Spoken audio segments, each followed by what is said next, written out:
विज्ञान से जुड़ी नवीनतम वीडियो को देखने के लिए चैनल की सदस्यता लेना ना भूलें और विज्ञान से संबंधित सभी वीडियो पर जानकारी लेने के लिए बेल आइकन जरूर दबाएं।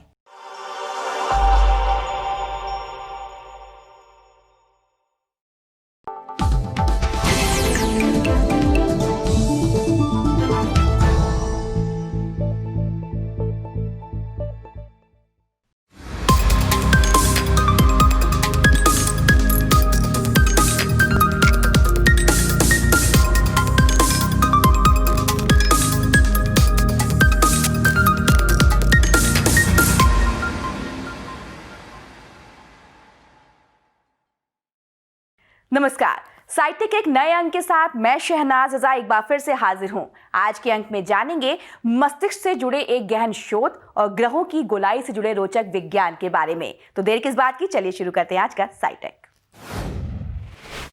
मस्तिष्क हमारे सेंसेस यानी कि इंद्रियों द्वारा एकत्रित जानकारी को एनकोड करता है। हालांकि हमारे पर्यावरण को समझने और रचनात्मक रूप से बातचीत करने के लिए सेंसरी सिग्नल्स को हमारे पिछले अनुभवों और वर्तमान उद्देश्यों के संदर्भ में व्याख्या करने की जरूरत होती है। साइंस जर्नल में छपे एक ताज़ा अध्ययन में वैज्ञानिकों ने मस्तिष्क के ऐसे क्षेत्र की पहचान की है जो पिछली यादों को एनकोड करने वाले संकेतों का प्रमुख स्रोत है। आइए विस्तार से जानते हैं कैसे।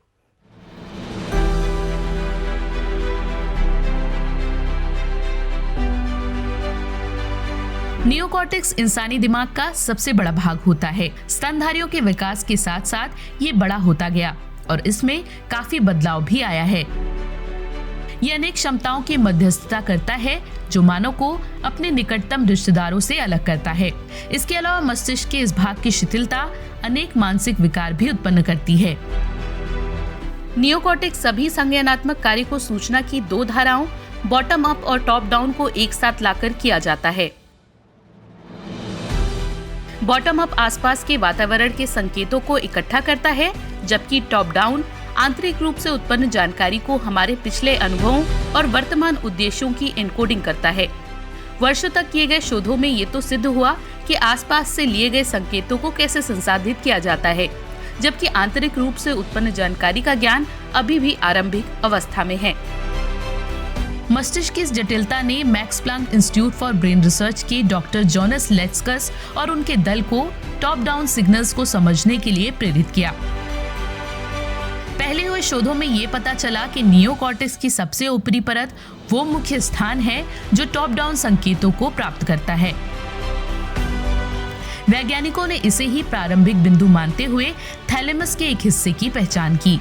ये मस्तिष्क भाग अग्र मस्तिष्क की गहराई में स्थित है, जो कि आंतरिक जानकारी का मुख्य स्रोत होता है। इस जानकारी के आधार पर एक नवीन दृष्टिकोण विकसित किया गया और फिर शोधकर्ताओं ने चूहे के नियोकॉर्टेक्स में सिग्नल्स की प्रतिक्रिया को मापा। इस प्रयोग में वैज्ञानिकों ने पाया कि नियोकॉर्टेक्स में मौजूद थैलेमिक सिनेप्स जानवर के पिछले अनुभव को कूटबद्ध करते हैं। जब वैज्ञानिकों ने थैलेमिक गतिविधि में परिवर्तन के साथ अधिग्रहित मेमोरी की ताकत की तुलना की तो उन्हें एक मजबूत सकारात्मक सहसंबंध का पता चला। लेकिन क्या ये प्रक्रिया टॉप डाउन मेमोरी सिग्नल के लिए चयनात्मक है? सेंसरी स्टिमुलाई यानी कि संवेदी उत्तेजनाएं ऐसा कर सकती हैं, क्योंकि हमने उनके साथ जो कुछ भी सीखा है वो केवल उनके भौतिक गुणों के कारण है। उदाहरण के लिए ऊंची आवाज मानव और जानवर दोनों को जल्दी आकर्षित करती है। हालांकि एक निम्न स्तरीय प्रक्रिया है जिसका संबंध पिछले अनुभव से बेहद कम है। शोधकर्ताओं का कहना है कि उन्होंने टॉप डाउन सिग्नल्स के लिए बेहद अलग और विपरीत एनकोडिंग प्रक्रिया का पता लगाया है। उनका अनुमान है कि जिस तरह इन संकेतों को नियोकॉर्टेक्स में प्राप्त किया गया उसे मजबूती के साथ विनियमित किया जाना चाहिए। शोधकर्ताओं ने इस प्रयोग को कंप्यूटेशनल मॉडलिंग में परिवर्तित किया। परिणामों ने एक पूर्व अज्ञात तंत्र की पहचान की जो कि बारीकी से सूचनाओं की पहचान कर सकता है। साथ ही वैज्ञानिकों ने नियोकॉर्टेक्स की ऊपरी परत में एक विशेष प्रकार के न्यूरॉन का भी पता लगाया है जो कि टॉप डाउन सिग्नल्स के लिए गेटकीपर का काम करता है। इस प्रयोग का परिणाम ये उजागर करता है कि सेंसरी नियोकॉर्टेक्स को दिए जाने वाले थैलेमिक इनपुट ही पुराने अनुभवों का मुख्य स्रोत होते हैं जो कि सेंसरी स्टिमुलाई से संयोजित होते हैं। इस तरह के टॉप डाउन सिग्नल्स ऑटिज्म और सिजोफ्रेनिया जैसे मस्तिष्क विकारों का भी कारण बनते हैं। शोधकर्ताओं का मानना है कि शोध द्वारा मस्तिष्क विकारों से होने वाले परिवर्तनों को और भी गहराई से समझा जा सकेगा।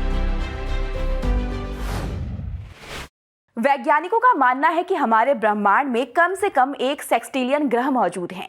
1 सेक्सटिलियन संख्या इतनी बड़ी होती है जिसकी कल्पना करना भी असंभव है। लेकिन आश्चर्य वाली बात यह है कि इतनी बड़ी संख्या में मौजूद सभी ग्रह आकार में गोल ही हैं। किसी का भी आकार गोल से अलग नहीं है। आखिर क्या है इसकी वजह, आइए देखते हैं।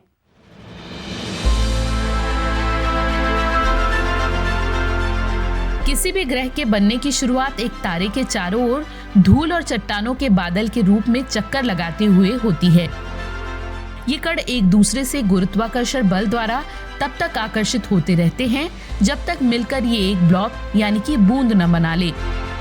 जैसे जैसे ये ब्लॉब और ज्यादा पदार्थ को अपनी ओर आकर्षित करता है, इसका आकार बढ़ता जाता है। अब जैसा कि गुरुत्वाकर्षण बल सभी दिशाओं में एक समान कार्य करता है, इसलिए ब्लॉब का आकार गोल हो जाता है। कल्पना करिए अगर 1000 लोग भीड़ एक गोलाकार जगह पर एक साथ पहुंच जाए तो क्या होगा।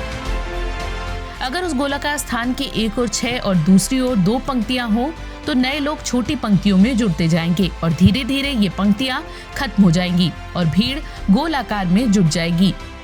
ठीक इसी तरह गुरुत्वाकर्षण बल भी काम करता है।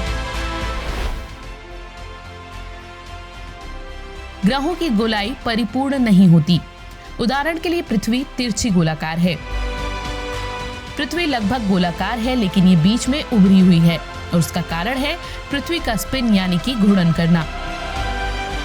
जैसे ही पृथ्वी अपनी धुरी पर एक बार घूमती है, इसका मध्य भाग ऊपर की ओर जाने लगता है।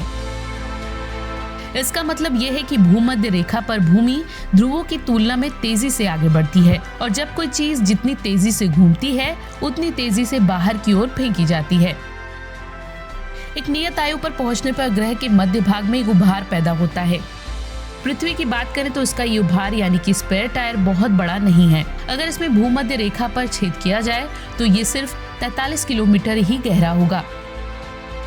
ऐसा प्रभाव इन ग्रहों पर ज्यादा होता है जो कि ज्यादा ठोस नहीं होते, जैसे कि शनि ग्रह जो कि ज्यादातर गैस से बना हुआ है। इसका व्यास 11,000 किलोमीटर है जो कि भूमध्य रेखा पर 2 ध्रुवों की तुलना में 2 बिंदुओं के बीच लंबा है। ज्यादा मोटाई नाटकीय परिणाम भी दे सकती है। अगर कोई ग्रह अपने मध्य के आसपास ज्यादा पदार्थ इकट्ठा कर लेता है तो पूरे स्थान को अंतरिक्ष में प्रवाहित किया जा सकता है जो अंततः एक चंद्रमा में परिवर्तित हो सकता है। क्षुद्र ग्रह और चंद्रमा ग्रहों की तुलना में आकार में छोटे होते हैं, इसलिए इनमें गुरुत्वाकर्षण बल कम होता है और यही कारण है कि यह कम गोल होते हैं। उदाहरण के लिए क्षुद्र ग्रह 67P का वजन पृथ्वी की तुलना में काफी कम है और इसका आकार एक बत्तख की तरह है। उम्मीद है आज का साइटेक का ये अंक आपको जरूर पसंद आया होगा। अपने सुझाव नीचे लिखी ईमेल आईडी पर आप भेज सकते हैं। साथ ही अपने मोबाइल पर साइटेक देखने के लिए इंडिया साइंस का ऐप जरूर डाउनलोड करें और हमें फॉलो और सब्सक्राइब भी जरूर करें। तो आज के लिए बस इतना ही। साइटेक के एक नए अंक के साथ हम फिर हाजिर होंगे, लेकिन जाते जाते आपको छोड़ जाते हैं विज्ञान के एक बेहद ही रोचक पहलू के साथ। तब तक के लिए नमस्कार।